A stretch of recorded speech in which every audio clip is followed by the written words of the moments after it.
अस्सलाम वालेकुम स्टूडेंट्स। आज का जो हमारा लेक्चर है वो है लेक्चर 14 चैप्टर 3 हमने स्टार्ट किया हुआ है जो हमारा केमिकल बॉन्डिंग है। और आज हमारा टॉपिक है electropositive and negative character.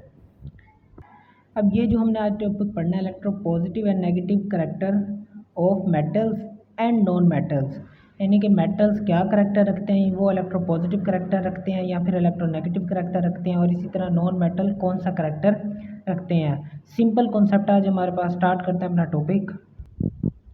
Heading से आपको इस चीज़ का अंदाज़ा हो ही गया कि हमारे पास जो आज हमने टॉपिक पढ़ना है वो है इलेक्ट्रोपॉजिटिव करैक्टर ऑफ मेटल्स, यानी कि मेटल्स जो है हमारे पास वो कौन सा करैक्टर रखते हैं, पॉजिटिव।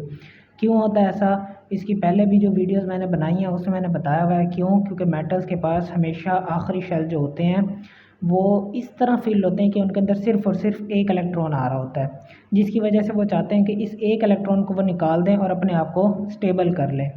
इसी वजह से वो अपने आप को स्टेबल करना चाहते हैं ताकि वो एक इलेक्ट्रॉन निकले और वो ख़ुद को स्टेबल कर लें और नोबल गैस के इक्वल आ जाएं।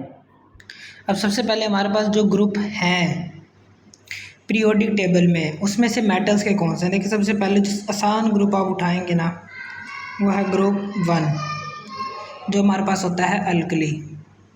सेकंड हमारे पास ऐसे ही अल्कलाइन होता है। ठीक है, हमारा टॉपिक जो है ना वो आज सबसे पहले ग्रुप 1 से रिलेटेड है जो मेटल्स होते हैं। अब पहले ग्रुप में हमारे पास कैसे आ जाते हैं, इसमें आप हाइड्रोजन को नहीं लेंगे क्योंकि हाइड्रोजन के आखिरी शेल में एक इलेक्ट्रॉन होता है। वो ग्रुप 1 के ज़रिए कुछ प्रॉपर्टीज़ अपनी रिलेटेड करता है लेकिन बाकी नहीं करता, इसलिए वो मेटल नहीं कहलाता। और दूसरी बात ये है कि वो गैस की फॉर्मर है। हाइड्रोजन हमारे पास एक गैस है, इसलिए हम अपना ग्रुप 1 जो एटम है हमारे पास वो हम शुरू करते हैं अपने पास लिथियम से। तो lithium, sodium, potassium, rubidium, caesium, francium, ये हमारे पास होते हैं ग्रुप 1 के एलिमेंट्स। और इसी तरह हमारे ग्रुप के इनके एटॉमिक नंबर में जैसे इसका 3 है, फिर 11 है, इसी तरह फिर हमारे पास आगे 19, मतलब हर एक जैसे 2 से आगे एक बढ़ गया, इसका 10 से आगे एक बढ़ गया, 18 स्टेबल होता है एक बढ़ गया, इस तरह सब के एक एक आगे बढ़ते जाएंगे। तो ये एक इलेक्ट्रॉन जो है आखिरी शेल के अंदर, ये इस एक इलेक्ट्रॉन को चाहते हैं कि अपने आउटर मोस्ट शेल के अंदर से निकाल दें, जिसकी वजह से क्या हो जाएंगे, इनका एटॉमिक नंबर जो है वो नोबल गैसेस के इक्वल आ जाएगा और ये सब भी स्टेबल हो जाएंगे। इसलिए मेटल्स जो हैं वो हमेशा क्या करते हैं कि अपने आखिरी इलेक्ट्रॉन को आउटर मोस्ट शेल में जो होता है उसको निकाल देते हैं, जिसकी वजह से इनके ऊपर चार्ज आ जाता है पॉजिटिव, और इसी चार्ज की वजह से इनको कहते हैं कि ये रखते हैं इलेक्ट्रो पॉजिटिव करैक्टर।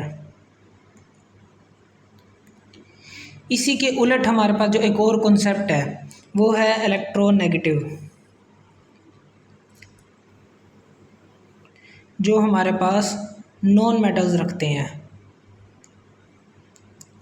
जिस तरह इनके ग्रुप के अंदर हर एक एटम के पास आखिरी शेल के अंदर सिर्फ एक इलेक्ट्रॉन ज़्यादा होता है स्टेबल होने से, इसी तरह जो हमारे पास नॉन मेटल्स हैं उनको सिर्फ एक ही इलेक्ट्रॉन आखिर में चाहिए होता है। जिस तरह हमारे पास ग्रुप है फ्लोरीन, क्लोरीन, ब्रोमीन, आयोडीन, इन सब को क्या चाहिए, सिर्फ और सिर्फ आखिरी शेल में एक इलेक्ट्रॉन ये चाहते हैं। क्योंकि अब ये एक इलेक्ट्रॉन दूसरों से ले लेते हैं तो इसलिए इनके ऊपर चार्ज आ जाता है नेगेटिव, इसलिए इनके ऊपर इलेक्ट्रो नेगेटिव करैक्टर होता है। सिंपल हमारे पास आज का कॉन्सेप्ट है कि इलेक्ट्रो पॉजिटिव करैक्टर जो है वो मेटल्स का होता है और इलेक्ट्रोनेगेटिव करैक्टर जो है वो नॉन मेटल्स का होता है। क्यों, मेटल्स जो हैं वो चाहते हैं कि एक इलेक्ट्रॉन वो अपना दे दें, क्यों, क्योंकि इनके पास फ्री इलेक्ट्रॉन भी होते हैं इनके एटम के स्ट्रक्चर के अंदर, जिसकी वजह से ये करंट को, हीट को एक एंड से दूसरे एंड की तरफ भेज देते हैं। और नॉन मेटल जो होते हैं उनको सिर्फ एक इलेक्ट्रॉन चाहिए होता है अपने आखिरी शेल में, जो उन्हें स्टेबल होने से रोक रहा होता है। वो ये नॉन मेटल से ले लेते हैं और अपने आप को स्टेबल कर लेते हैं। मेटल देने वाला है इसलिए वो इलेक्ट्रो पॉजिटिव करैक्टर है, नॉन मेटल लेने वाले हैं इसलिए वो नेगेटिव हैं और इलेक्ट्रोनेगेटिव करैक्टर रखते हैं। अगर आपको ये कॉन्सेप्ट समझ आया तो आप लाजमी चैनल को सब्सक्राइब करें और वीडियो को लाइक करें। मिलते हैं नेक्स्ट लेक्चर में।